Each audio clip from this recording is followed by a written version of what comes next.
Aquella mañana de martes comenzó como cualquier otra en Millennium Investment Partners. Estaba sumergida en portafolios de inversión, con el familiar ritmo de números y proyecciones bailando en mi pantalla. La oficina zumbaba silenciosamente a mi alrededor, solo el suave murmullo del aire acondicionado y el distante tecleo de los teclados. Todo era normal, predecible, seguro. Hasta que mi teléfono se iluminó con un número desconocido. Casi dejó que se fuera al buzón de voz. En estos días, las llamadas de spam son interminables, y había aprendido a proteger mi paz cuidadosamente. Pero algo me hizo pausar. Tal vez fue intuición, o tal vez solo el destino teniendo un cruel sentido del humor. De cualquier manera, contesté y esa única decisión destrozó 12 años de muros cuidadosamente construidos. Hola, dije, mientras seguía revisando las cifras en mi pantalla. Regina, la voz era vacilante, familiar de una manera que me hizo sentir el estómago como hielo. Soy tu madre. Mis dedos se congelaron sobre el teclado. 12 años. 12 años de silencio. 12 años construyendo mi propia vida, mi propio éxito, lejos de su favoritismo tóxico. Miré hacia mi puerta cerrada de la oficina, agradecida por su protección. ¿Qué quieres? Las palabras salieron afiladas, frágiles. Pero honestamente, así exactamente es como las quería decir. Hubo una pausa, luego un respiro profundo. Tu padre está muy enfermo, Regina. Los doctores dicen que no le queda mucho tiempo. Su voz se quebró ligeramente. Queremos que vengas a casa. Para hacer las paces. Para despedirte. Me quedé sentada ahí, mirando la pieza de arte moderno en mi pared, la que me había comprado el año pasado, simplemente porque podía. Fuera de mi ventana, la vida seguía moviéndose, gente caminando, autos pasando, el mundo girando. Pero en mi oficina, el tiempo se detuvo perfectamente. Lo pensaré, dije, y colgué antes de que pudiera empezar con los viajes de culpa que sabía que vendrían. Por mucho tiempo, me quedé ahí sentada, viendo cómo mi café se enfriaba. Los recuerdos que había trabajado tan duro por mantener encerrados regresaron como una inundación, y de repente me estaba ahogando en ellos. Cada desaire. Cada traición. Cada momento en que elegían a Catalina sobre mí. Yo siempre fui la responsable, la independiente. Tenía que serlo. Desde el momento en que Catalina nació, solo 2 años después de mí, el patrón era claro como el día. Cada cumpleaños, cada Navidad, cada martes común, Catalina recibía los juguetes nuevos, la ropa más bonita, la porción más grande de postre. Yo recibía la ropa usada, los regalos prácticos, y interminables sermones sobre ser una buena hermana mayor y dar el ejemplo. El incidente del teléfono, eso fue lo que finalmente me abrió los ojos a que tan profundo era realmente su favoritismo. Había ahorrado durante meses en el café de Gaby, contando propinas y tomando turnos extra, solo para comprarme un teléfono inteligente básico. Nada lujoso, solo un modelo de $100 que había ganado dólar por dólar. El día que lo llevé a casa, Catalina hizo uno de sus berrinches característicos. Pero yo también quiero uno, chilló, estirando sus manos para agarrar mi teléfono. Regina, dámelo. Eres tan egoísta. No, dije firmemente, manteniéndolo fuera de su alcance. Lo compré con mi propio dinero. Tú también puedes ahorrar para uno. Consigue un trabajo como yo lo hice. Mamá, gritó Catalina, su cara tornándose de ese familiar tono rojo. Papá. Regina está siendo mala. Vinieron corriendo, por supuesto. Siempre venían corriendo cuando Catalina llamaba. Mamá desde la cocina, papá desde su estudio, ambos usando esas expresiones de preocupación reservadas exclusivamente para la angustia de su preciosa bebé. Regina, dijo mi padre severamente, su rostro fijo en esa decepción que conocía tan bien. ¿Por qué estás siendo egoísta? Tu hermana solo quiere ver tu teléfono. Porque es mío, respondí, mi voz temblando de ira y dolor. Yo trabajé por él. Me lo gané. Cada único dólar. Se supone que debes amar a tu hermana, agregó mi madre, con decepción goteando de cada palabra. ¿Cómo puedes ser tan cruel? Te criamos mejor que esto. Los miré entonces, realmente los miré, y algo encajó en su lugar. Esto no era normal. Esto no era justo. Esto no era amor. Esto era algo completamente diferente, y estaba harta de pretender que estaba bien. Si la amo, dije en voz baja, con acero en mi voz. Pero eso no significa que tenga que darle todo lo que poseo. Esa noche, después de encerrarme en mi habitación e ignorar sus llamadas y los falsos sollozos de Catalina, abrí mi laptop y escribí 3 palabras en la parte superior de un nuevo documento: solicitudes para universidad, lejos. El día que llegó mi carta de aceptación todavía se siente como si fuera ayer. Tenía 18 años, recién salida de la preparatoria, y mis manos temblaban mientras abría el sobre del programa de gestión de inversiones en Arizona. Rosa, mi gerente en el café, observaba desde detrás del mostrador. Se había convertido en más mentora para mí de lo que mi propia madre jamás fue. Me aceptaron, susurré, luego más fuerte, me aceptaron. Rosa me abrazó fuerte. Nunca dudé de ti ni por un segundo, pequeña. La carta ofrecía una beca parcial, más de lo que había esperado. Necesitaría alrededor de $30,000 para cubrir el resto.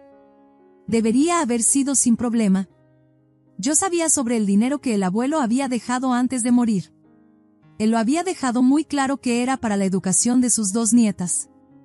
Yo estaba ahí cuando le dijo a mamá y papá: asegúrense de que ambas niñas reciban su educación. Para eso es este dinero. Conduje a casa ese día llena de esperanza, la carta de aceptación guardada de manera segura en mi bolso. Tal vez este sería el momento en que todo cambiaría. Tal vez finalmente estarían orgullosos de mí. Tal vez finalmente me verían. Los encontré en la sala, Catalina desparramada en el sofá mandando mensajes mientras mamá y papá veían la televisión, una perfecta instantánea de nuestra dinámica familiar. Me aceptaron, anuncié, sosteniendo la carta con manos temblorosas. El programa de gestión de inversiones en Arizona. Incluso me están dando una beca parcial. Mamá silenció la televisión. Papá se movió en su silla. Catalina ni siquiera levantó la vista de su teléfono. Qué bueno, cariño, dijo mamá, pero algo en su tono me hizo sentir un vacío en el estómago. Pero Arizona está tan lejos. El programa es exactamente lo que quiero hacer, expliqué, mi voz brillante con optimismo forzado. Y con el dinero del abuelo para la matrícula restante. Sobre eso, interrumpió papá, aclarándose la garganta. Ya no tenemos ese dinero. El mundo pareció inclinarse de lado. ¿Qué quieres decir? El abuelo dejó ese dinero específicamente para nuestra educación. De ambas. Bueno, dijo mamá, alisando su falda con manos manicuradas, tuvimos que tomar algunas decisiones. Surgieron oportunidades de inversión y... ¿Qué hay del fondo universitario de Catalina?, pregunté, aunque ya sabía la respuesta. Podía verlo en sus rostros. Papá incluso se rió. No te preocupes por la educación de tu hermana. Tenemos eso cubierto. Entonces gastaron mi porción, mi voz se elevaba, años de dolor burbujeando a la superficie. ¿Gastaron el dinero que el abuelo dejó para mi educación pero guardaron el de Catalina? No seas dramática, dijo mamá con desdén. Eres buena resolviéndote las cosas. Encontrarás una manera. Miré alrededor de la habitación entonces, las joyas caras de mamá, los palos de golf nuevos de papá en la esquina, la ropa de diseñador y el último iPhone de Catalina. Todo de repente cobró un enfoque agudo y doloroso. Me están diciendo, dije lentamente, cada palabra deliberada, que gastaron el dinero que mi abuelo dejó para mi educación en cosas. ¿En ustedes mismos? Cuida tu tono, advirtió papá. No, grité, años de silencioso cumplimiento finalmente rompiéndose. No voy a cuidar mi tono. Esto está mal. Esto está muy mal. El abuelo quería que ese dinero fuera para ambas. Sal de aquí, espetó mamá, su cara sonrojada. Solo sal hasta que puedas hablarnos con respeto. Salí furiosa, azotando la puerta detrás de mí. Conduje hasta el café, las lágrimas nublando mi visión, y trabajé mi turno en un aturdimiento. Rosa notó que algo estaba mal pero no presionó, por eso la amaba. Ella entendía que a veces el silencio habla más fuerte que las palabras. Lo que sucedió después, bueno, eso fue cuando todo realmente se desmoronó. Pero mirando hacia atrás ahora, fue también cuando mi verdadera vida finalmente comenzó. La tarde siguiente, mi llave no funcionó en la puerta principal. Lo intenté una y otra vez, pero no giraba. Fue entonces cuando noté mis maletas, las viejas del sótano, sentadas junto a la puerta, llenas de mi ropa. Algunas estaban dobladas descuidadamente, otras solo metidas a la fuerza, como si toda mi vida no fuera más que un inconveniente que había que resolver. «Mamá», llamé, mi corazón latiendo con fuerza. «¿Papá? Ya no eres bienvenida aquí», la voz de mamá vino a través de la puerta, fría y definitiva. «No tendremos ese tipo de falta de respeto en esta casa». ¿Es en serio? No podía creer lo que estaba escuchando, aunque tal vez debería haberlo hecho. «Me están echando porque me molesté de que robaran mi dinero para la universidad». «No seas tan dramática», respondió ella, usando esas mismas palabras que había blandido como armas durante toda mi infancia. «Ya tienes 18 años, eres una adulta. Es hora de que te las arregles por tu cuenta». Me quedé ahí parada, mirando esas maletas, tratando de no llorar. Los autos pasaban por nuestra calle, vecinos que me habían conocido toda mi vida conduciendo como si nada estuviera mal, como si mis padres no acabaran de echarme de mi hogar. «¿Qué hay de Catalina?», pregunté, mi voz quebrándose. ¿Alguna vez le harían esto a ella? No hubo respuesta. Solo silencio. El tipo de silencio que dice todo lo que necesitas saber. Con manos temblorosas, saqué mi teléfono y llamé a mi tía Carmen, la hermana de mamá. Contestó al segundo timbre. «¿Regina? ¿Qué pasa? Te oyes alterada». Las palabras salieron entre sollozos, sobre la aceptación a la universidad, sobre el dinero del abuelo, sobre estar encerrada fuera. Sobre todo. «Quédate justo ahí», dijo firmemente. «Tu tío Fernando y yo vamos por ti». 45 minutos después, su auto se detuvo. El tío Fernando cargó mis maletas en la cajuela mientras la tía Carmen me abrazaba fuerte. «Lo siento tanto, cariño», susurró. «Esto no está bien».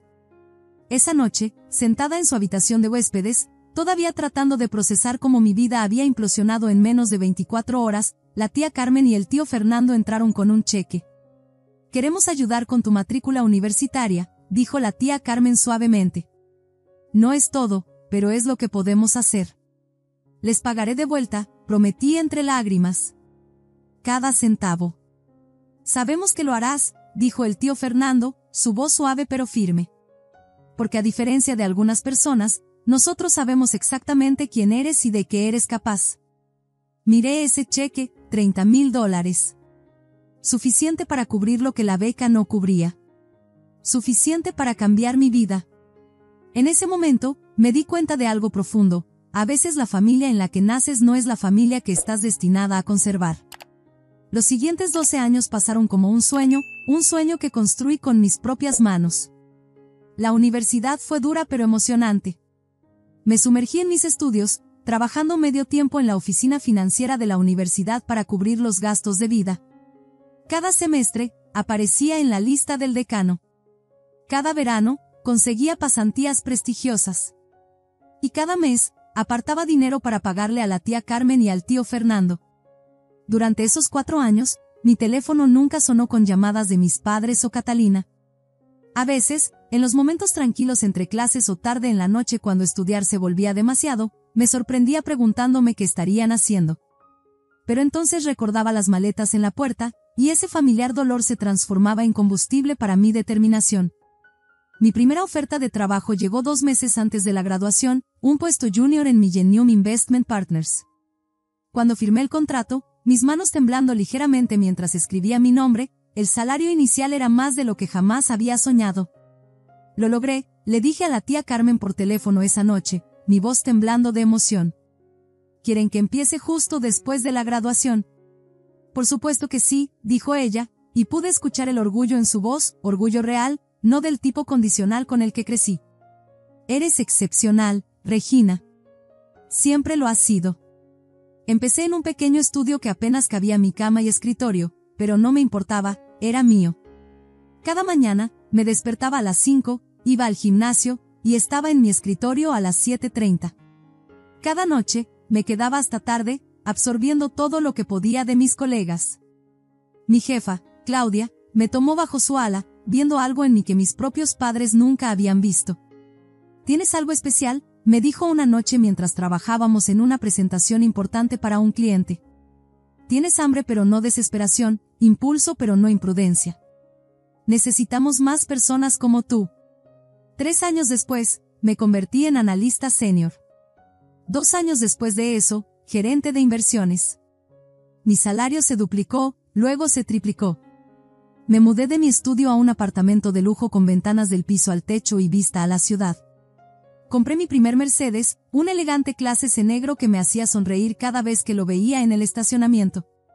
Pagué mi deuda con la tía Carmen y el tío Fernando por completo, aunque intentaron rechazar el dinero. No te ayudamos para que nos pagaras, protestó la tía Carmen.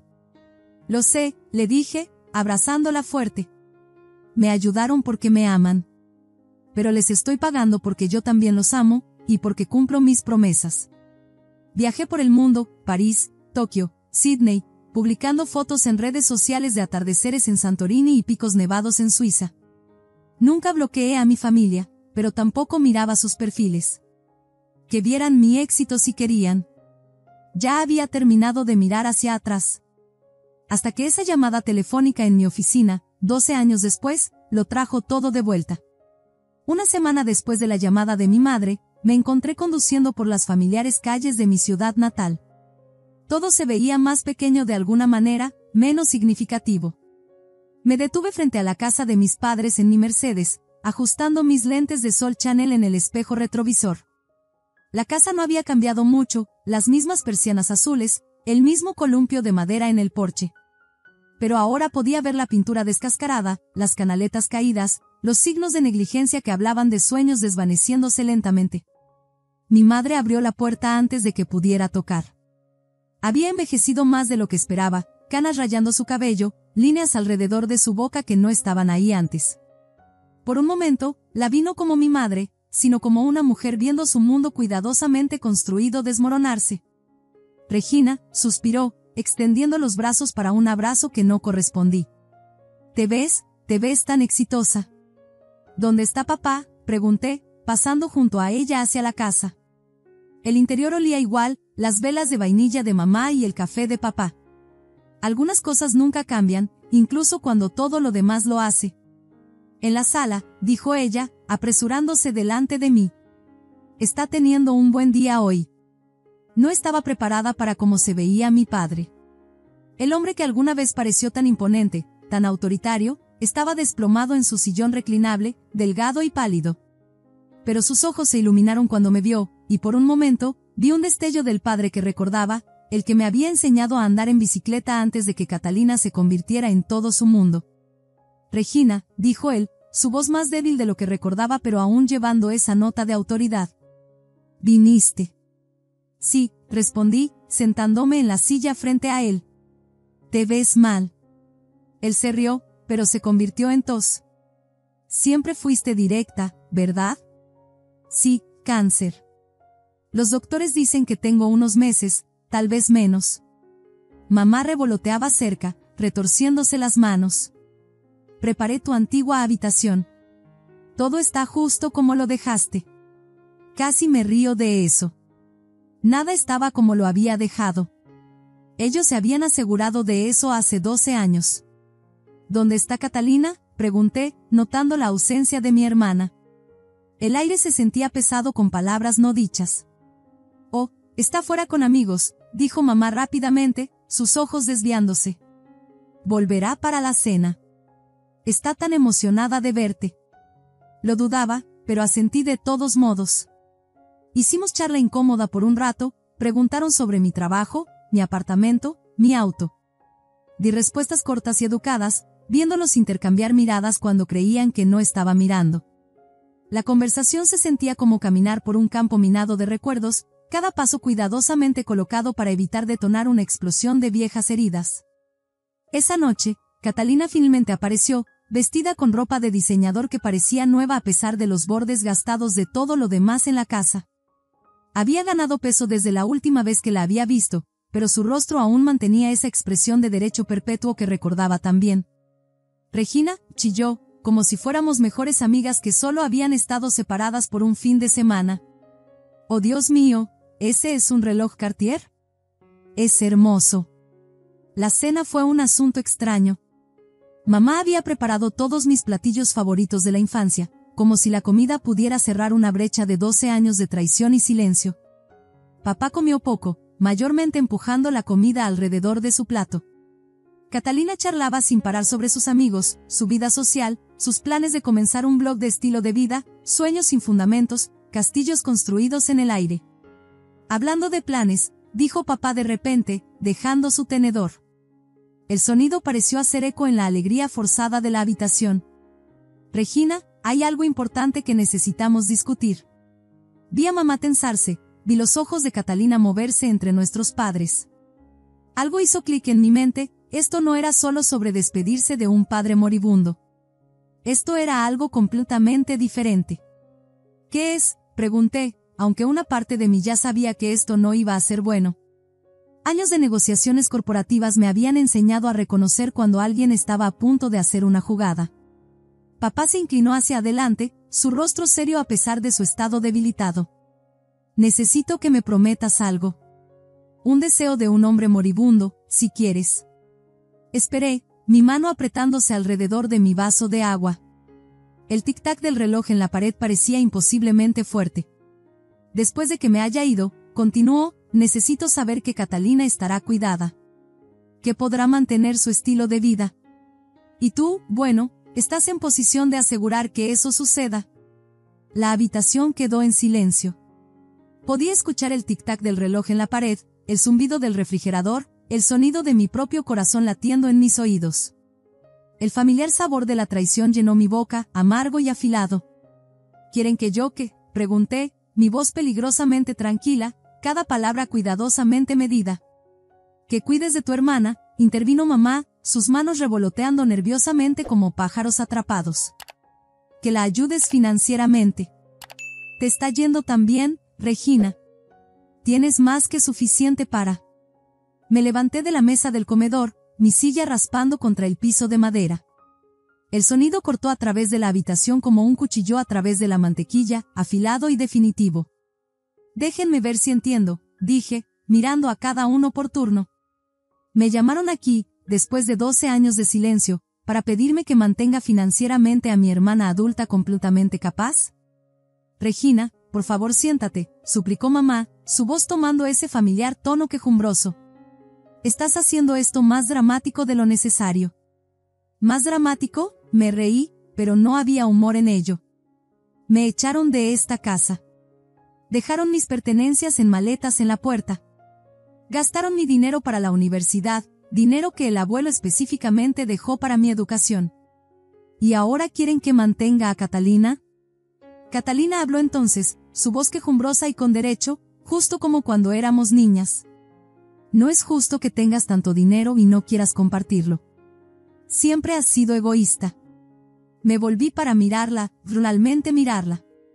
Vestido de diseñador, joyería cara, uñas perfectamente manicuradas, todo pagado por nuestros padres incluso ahora, cuando tenía 28 años. ¿Qué exactamente has estado haciendo estos últimos 12 años, Catalina?, pregunté, mi voz firme a pesar de la tormenta rugiendo dentro de mí. Mientras yo trabajaba semanas de 60 horas construyendo mi carrera, ¿qué estabas haciendo tú? He estado encontrándome a mí misma, respondió defensivamente, con la barbilla levantada en ese familiar ángulo obstinado. No todas queremos ser esclavas corporativas. Encontrándote a ti misma con el dinero de mamá y papá, sacudí la cabeza, las piezas finalmente encajando en su lugar. Y ahora que papá está enfermo, estás preocupada por perder tu fuente de dinero, ¿no es así? No le hables así a tu hermana, espetó mamá, su rostro sonrojándose. Ella es sensible, Ella necesita crecer, interrumpí, mi voz elevándose con años de verdad contenida. Necesita aprender a mantenerse por sí misma. Necesita dejar de depender de todos los demás para financiar su estilo de vida. El puño de papá golpeó la mesa, aunque con menos fuerza de la que recordaba de la infancia. El sonido fue hueco, como todo lo demás sobre esta reunión. Suficiente. Me estoy muriendo, Regina. Mi último deseo es saber que mi hija menor será cuidada. ¿Y qué hay de tu hija mayor?, Pregunté en voz baja, sintiendo el peso de cada palabra no dicha entre nosotros. ¿Alguna vez quisiste cuidar de mí? El silencio que siguió fue ensordecedor. En ese momento, vi todo tan claramente, los patrones que habían moldeado a nuestra familia, las elecciones que nos habían separado, las heridas que nunca habían sanado realmente. Agarré mi bolso del respaldo de mi silla, el cuero de diseñador de repente sintiéndose como una armadura contra sus expectativas. Me voy, anuncié, mi voz firme a pesar del temblor en mi pecho. Esto fue un error. Regina, por favor, mamá me siguió hasta la puerta, su desesperación palpable. Piensa en lo que estás haciendo. Piensa en el último deseo de tu padre. Me volví para enfrentarla, viendo no a la madre controladora de mi infancia sino a una mujer temerosa de perder su mundo cuidadosamente construido. Por un momento, sentí un destello de compasión, habían construido sus vidas enteras alrededor de proteger y proveer para Catalina, y ahora esa casa de naipes se estaba derrumbando. Ayudaré a pagar las facturas médicas de papá si lo necesita, dije suavemente, pero no mantendré a Catalina. Esa es mi respuesta final. Salí hacia mi auto, ignorando los llamados de mi madre y los dramáticos sollozos de mi hermana. Mientras me alejaba conduciendo, el sol poniente pintaba el cielo en tonos de púrpura y naranja, los mismos colores que recordaba del día que me había ido hace 12 años. Algunas cosas vuelven al mismo punto, pensé, pero eso no significa que tengas que volver a los mismos patrones. Unos cuantos bloques más allá, me detuve y llamé a mi tía. Mis manos estaban firmes ahora, mi visión clara. ¿Quieren que mantenga a Catalina?, dije cuando contestó. ¿Puedes creerlo? Oh, Regina, suspiró la tía Carmen, su voz llevando años de dolor presenciado. Temía que pudiera ser algo así. Tu hermana no ha trabajado un día en su vida, y tus padres la han consentido por tanto tiempo. Los siguientes 2 días se convirtieron en un borrón de llamadas enojadas y mensajes de texto. Mi madre y mi hermana bombardearon mi teléfono con viajes de culpa y acusaciones, cada mensaje más desesperado que el anterior. «Estás matando a tu padre con tu egoísmo», escribió mamá por mensaje. «Siempre has estado celosa de mí», escribió Catalina. «Solo estás tratando de castigarme». Guardé cada mensaje pero no respondí. Algo me dijo que podría necesitarlos después, evidencia de los patrones de los que había escapado, prueba de que no era yo quien necesitaba cambiar. Cuando mamá llamó de nuevo, encendí la grabación de mi teléfono antes de contestar, mis manos firmes con la certeza de mi decisión. Regina, comenzó inmediatamente, su voz espesa con manipulación, ¿cómo puedes ser tan fría, tan egoísta? Tu hermana te necesita. Estoy dispuesta a ayudar a papá, respondí con calma, mi voz llevando la fuerza de 12 años de crecimiento. Pero Catalina es una adulta. Necesita mantenerse por sí misma. No vales ni el dedo meñique de tu hermana, espetó mamá. Nunca debimos haberte llamado. Terminé la llamada y me senté en mi oficina, mirando el horizonte de la ciudad, la vista que me había ganado a través de mi propio trabajo duro. El sol de la tarde tardía pintaba los edificios de cristal en tonos de oro, recordándome toda la belleza que había encontrado en construir mi propia vida. Entonces abrí mi laptop y fui a la página de redes sociales de mi madre. Ahí estaba, una larga publicación sobre su hija sin corazón que se negaba a ayudar a su padre moribundo. Los comentarios estaban llenos de parientes y amigos de la familia expresando su shock y decepción en mí. Algo se rompió dentro de mí entonces, no en ira, sino en claridad. 12 años de silencio, ¿y así es como querían jugarlo? Bien. Escribí mi propia publicación, adjuntando capturas de pantalla de los mensajes y la llamada grabada.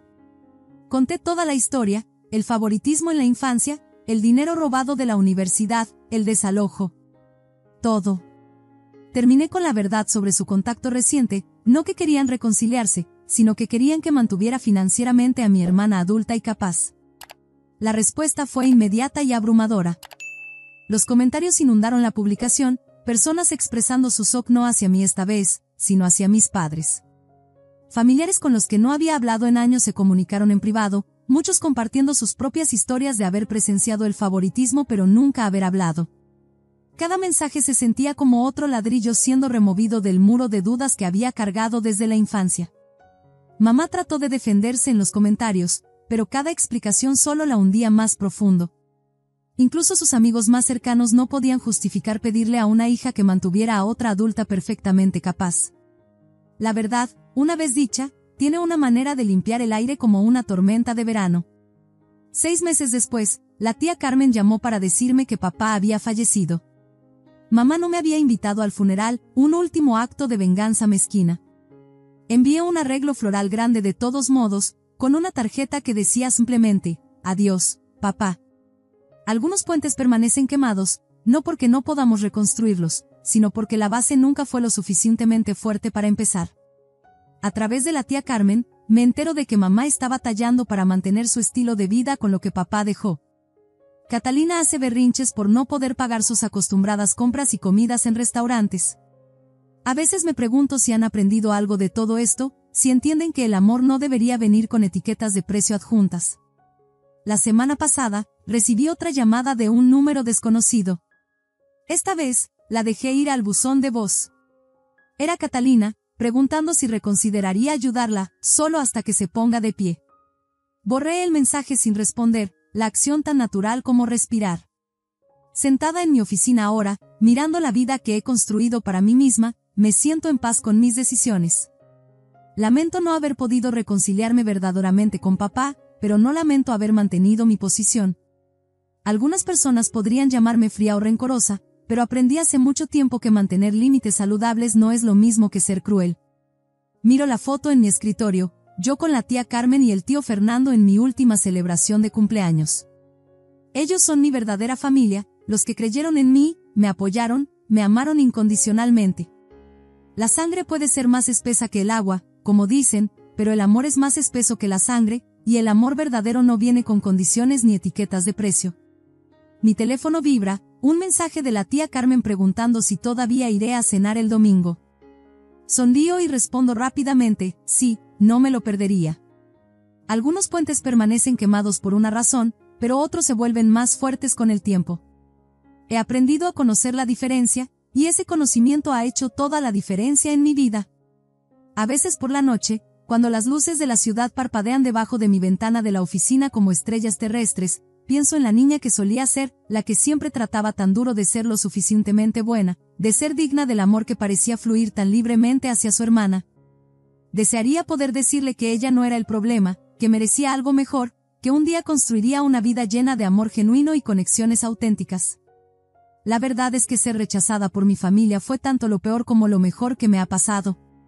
Me rompió, sí, pero también me mostró cómo se ve el amor verdadero. Me enseñó que la familia no siempre es sobre la sangre, a veces es sobre las personas que recogen los pedazos cuando tu mundo se derrumba, que creen en ti cuando tú estás luchando por creer en ti misma. Anoche, asesoré a una joven pasante en el trabajo que me recordó tanto a mí misma a esa edad, brillante, determinada, y cargando heridas invisibles. Mientras compartía mi experiencia y veía sus ojos iluminarse con reconocimiento y esperanza, me di cuenta de algo profundo: nuestras experiencias más difíciles pueden convertirse en regalos que damos a otros, iluminando el camino a través de su propia oscuridad. «Vas a estar bien», le dije, las palabras llevando el peso de mi propio viaje. A veces las personas que deberían amarnos no saben cómo. Pero eso dice más sobre ellos que sobre nosotros. El sol poniente pintó mi oficina en tonos de oro y púrpura, recordándome todas esas noches que pasé trabajando en el café de Gaby, soñando con una vida diferente. Construí esa vida diferente, no solo en términos de éxito, sino en entender cómo se ve el amor verdadero, el tipo que fomenta el crecimiento en lugar de la dependencia, que celebra los logros en lugar de disminuirlos. Un mensaje ilumina mi teléfono, la tía Carmen enviando una foto de su famoso pastel de chocolate, preguntando si quiero que me guarde un pedazo para la cena del domingo. Sonrío, sintiendo esa cálida certeza de pertenencia que alguna vez pareció tan imposible de encontrar. Algunas personas podrían leer esta historia y ver solo pérdida, la pérdida de una familia tradicional, la pérdida de un padre con quien nunca me reconcilié verdaderamente, la pérdida de lo que pudo haber sido. Pero yo lo veo diferente.